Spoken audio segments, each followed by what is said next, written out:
Hello and welcome back to another episode of Critical Reactions with your host Bryan.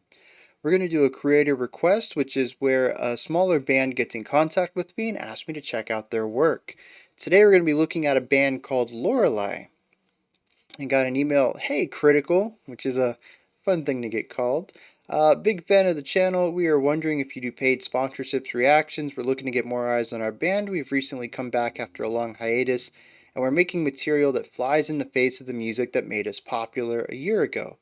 We also think our eccentric style fits in the vibes of your channel. Hope to hear back soon. Sincerely, Lorelei. I'm stoked about this. I don't know what kind of music they used to make, but I'm a real big fan of when bands venture out and do new things. So, while I don't necessarily have the context of their old work, still, let's dive into this.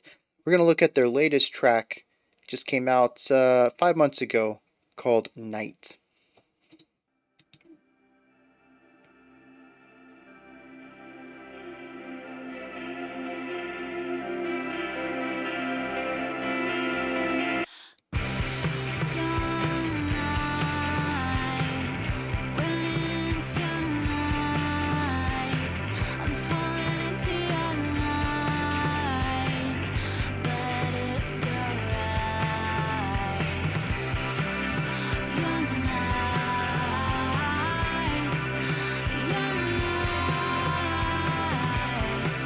I love the way the vocals are doubled up here.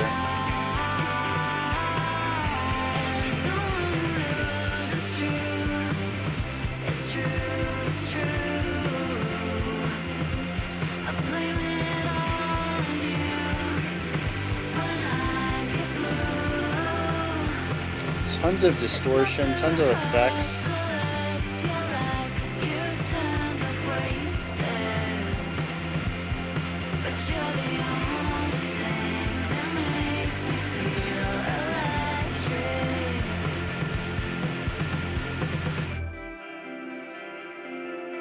Very warm and comfortable sounds. Synthy but rock.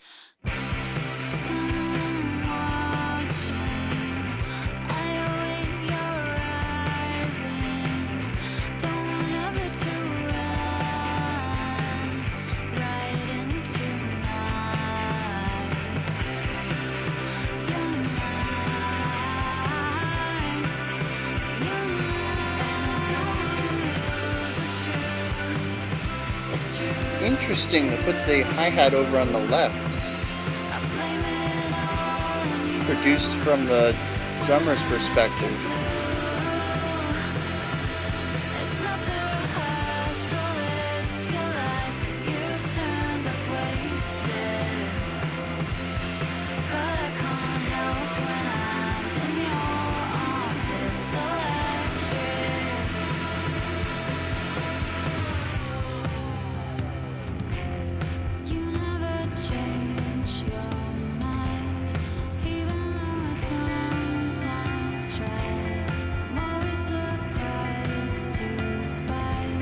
A lot of reverb in this section.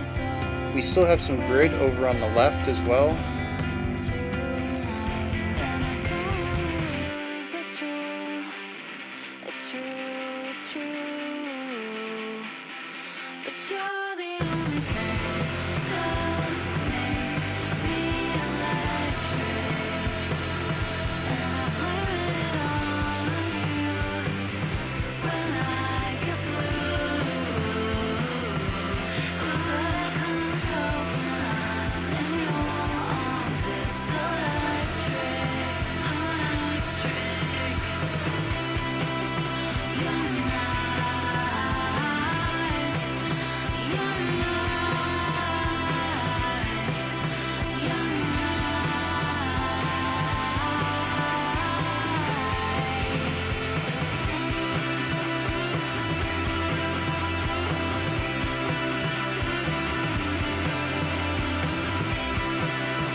So yeah, this was neat.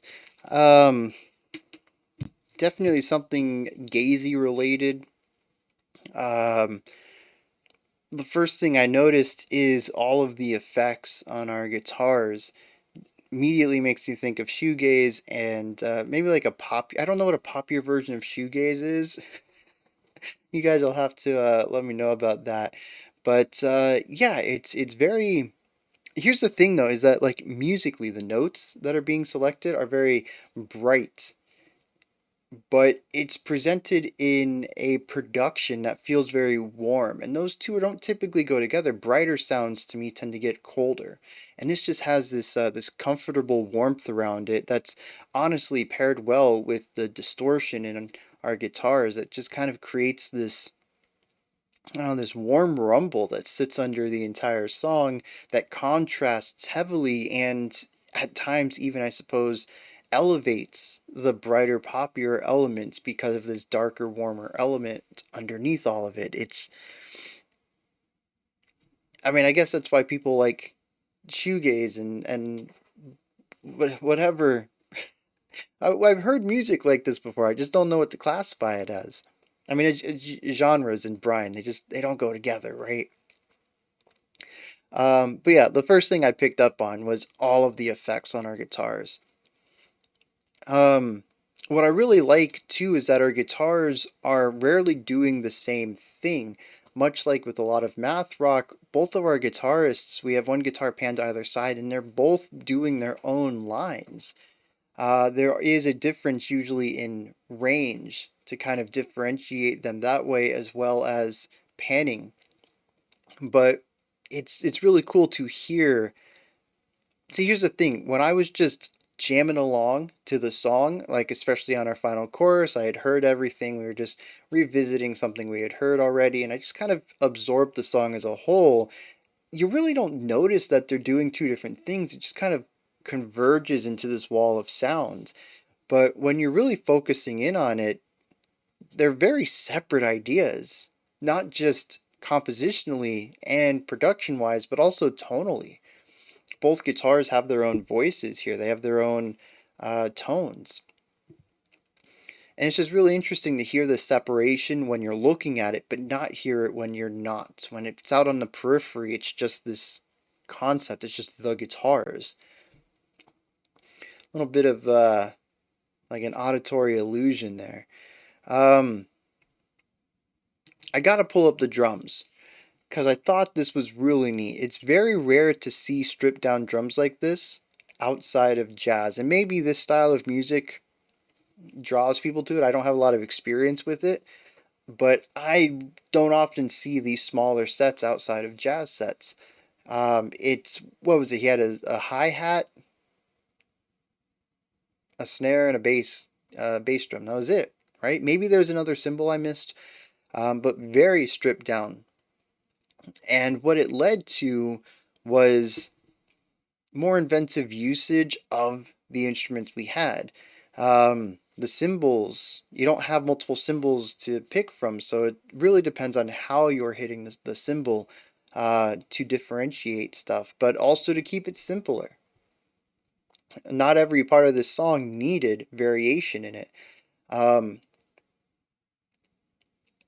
so it's really nice to see the smaller drum set both to be used innovatively in variety, but also to restrict what is possible to accent what is being played. And you'll notice a lot of this, like, I don't know, I picked up on this late in the track. To me, this is a very light, airy, ethereal vibe, right? There's not a lot of weight to it, not a lot of drive. It just kind of exists. Then you listen to the drums, though, and it is a lot of snare and bass constantly. And if they aren't constantly going, there is some sort of eighth note roll going on the hi-hat. The drums are insanely forward moving. There's a ton of momentum to the drum work that isn't replicated anywhere else and isn't felt in the song as a whole. It's kind of phenomenal. Actually, yeah, another auditory illusion going on where you don't really notice what's happening until you key into it. This is kind of strange. It makes me want to go back to some of the other shoegaze stuff that we've checked out in the past, um, and see if my ear has just evolved in a sense that I can understand this stuff a little better because I've never gone this in depth for music like this before. It's always just kind of gone over my head where I've tried to get it and it's just barely out of reach. But I'm getting it here. It's wild. I don't know if it has something to do with their production, their composition, or if, I'm just hearing more stuff like this, but yeah, there's so many moments that if you're not paying attention, it just kind of goes by in this haze. But if you really focus, there's technical depth to it. Bonkers. Bonkers stuff. Um, Aside from the drumming, though, we also have the keyboard.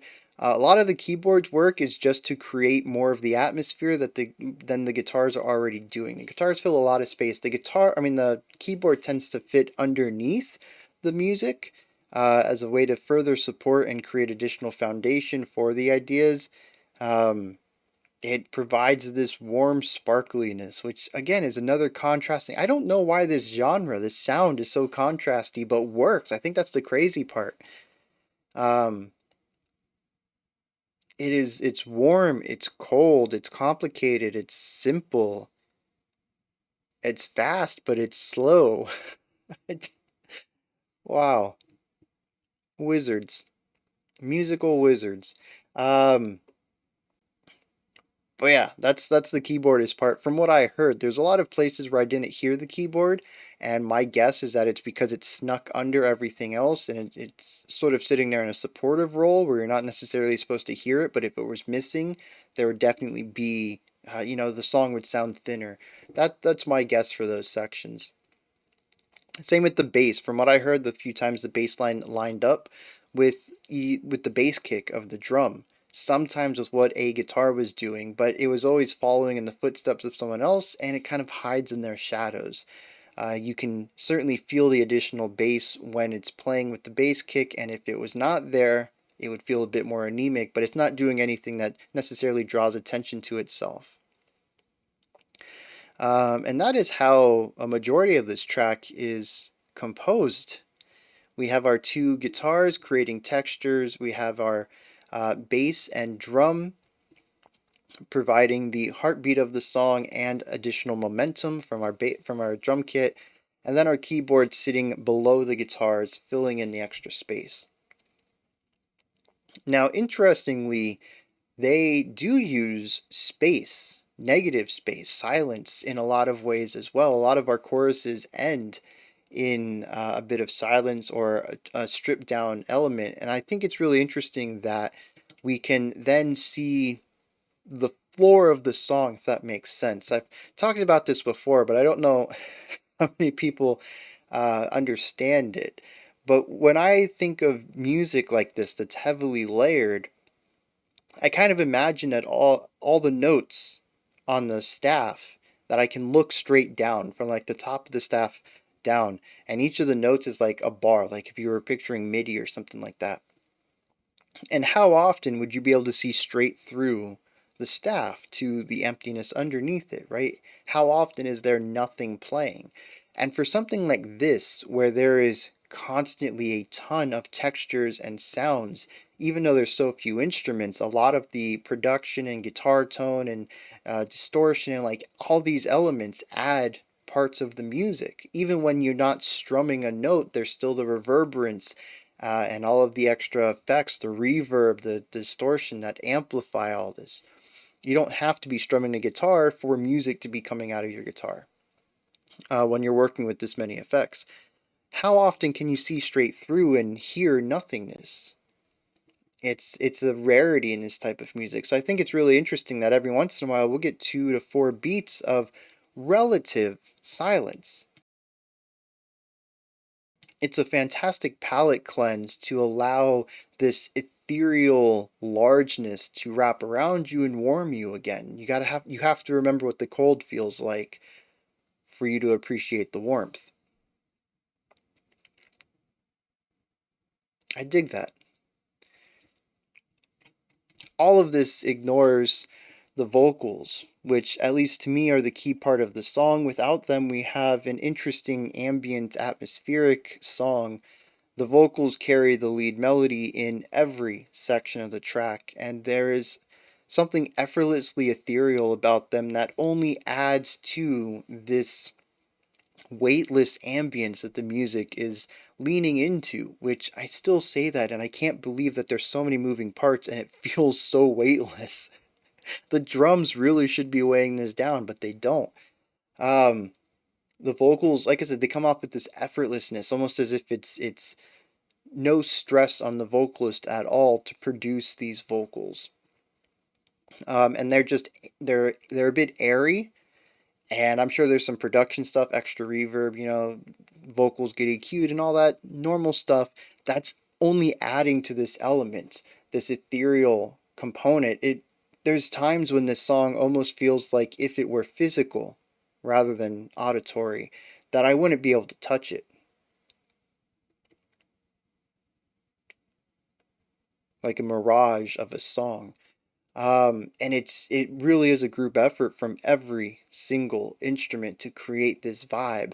And it's a wonder that it never actually turns ambient. I think part of that comes from our bass and our drum keeping the momentum moving forward. Some of it comes from our faster strummed guitar lines, but you never really feel that weight that comes from more of these attacks. It kind of blows my mind. It really does. Um, yeah, I dig this though. It's not something I would listen to every day, um, but I could definitely see myself being in a mood to throw this on and it just absolutely scratching that itch. I'm going to check out some lyrics real quick and we'll see how that pairs with the themes that we just explored in the music. Interestingly, there's something very. I probably should have paused there. Just those sentences probably ran right into each other. Interestingly, there's a bit of a schism in these lyrics as well. It seems to be about falling for someone. Um, but the interesting thing is that it doesn't seem to be painted as this picture perfect relationship either. There's the core element of this is that I'm always running into your night. I'm falling into your night, but it's all right. This is contrasted with the person's sun. Um, Leading up to our final chorus, it says, "You never change your mind, even though I sometimes try. I'm always surprised to find when your days always turn into nights." And I couldn't help but notice this pairs well with a lot of the night shot scenes in the music video, and the fact that there's this carefree element of the night that I think is supposed to be portrayed here. But there's also this stoicness of this other person that I think is spoken about in a positive way, but to me doesn't feel positive. Maybe that's just me. Um, Our chorus says, "I don't want to lose you, or I don't want to lose. It's true. I blame it on you when I get blue. It's not the rehearsal, it's your life, and you turned up wasted, but I can't help when I'm in your arms. It's electric." So there is this negative aspect there. You make me sad, and that sucks. And sometimes you turn up wasted to your own life. So you don't always take care of yourself, and it makes things difficult. It makes me sad when that happens, but I enjoy being in your arms. I enjoy being with you when things are good. The highs are high, the lows are low. um and to me it just feels like a it's not a perfect relationship. I think that's really about it at the end of the day. um she even says that, oh, this actually puts that in perspective. I was really trying to figure out what it meant by your days and your nights, but I think those are the highs and the lows. Your days are when things are most stable, your nights are when things get most carefree and loose. It says, "I'm always surprised to find when your days always turn into nights," which almost feels like the negative aspects of this person's personality is predictable, which makes me wonder even more why this person stays with them. But there's also that The highs are high, you know, when things work, they work really well. And when I'm with you, it's electric, as the lyrics state. And it almost kind of makes things feel dreamlike. The ecstasy of when moments are good can feel like a dream, and when they are not great, might feel like a nightmare, which works really well with the ethereal, dreamlike atmosphere that the music is working with. I found this really interesting, though, pairing it with the vocal delivery, which is, for the most part, primarily because of the notes chosen, positive. There aren't really any moments of darkness in the lyrics, in the vocal delivery, despite the lyrics have a negativity to them. So that was an interesting division I found there. But, it just kind of lines up with everything, right?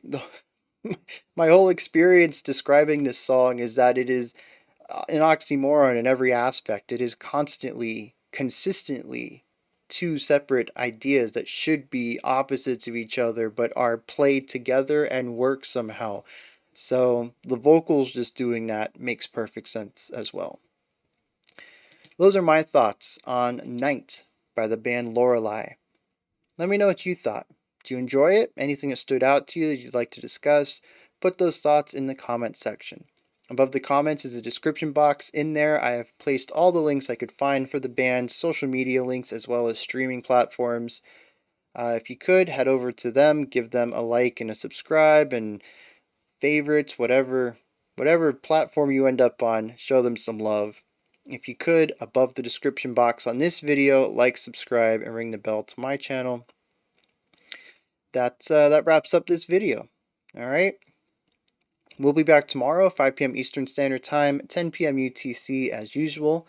We're going to check out some more music. Until next time, remember to be critical, not cynical, of the music you listen to, and have a fantastic morning, afternoon, or evening whenever you choose to watch my videos.